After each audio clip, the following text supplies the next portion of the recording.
High বন্ধুরা, কেমন আছো সবাই? আশা করি ভালো। আজকে আমি নিয়ে আসলাম নতুন একটা recipe, ramen cheese flavour recipe. তো আমি প্রথমে ট্রাই করছি।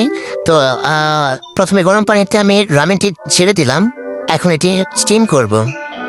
তো হচ্ছে আমিও বড়ি হয়ে পড়ছি একদম পুরোপুরি। এই তো ছুটে গেছে। এখন কিছুক্ষণ ধরে এটা স্টিম করব।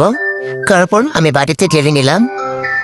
বাটিতে ঢেলে নেওয়ার পর এর সাথে দুইটি উপকরণ আছে, সস। সেটি হচ্ছে আমি ফার্স্টে অ্যাপ্লাই করব।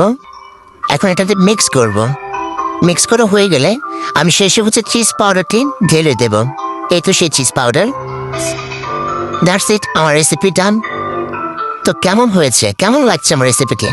যদি কোনো কিছুতে ভুল থাকে বা আরেকটু বেটার করা যেত, সেটি আপনারা আমাকে চাইলে কমেন্ট বক্সে জানাতে পারেন।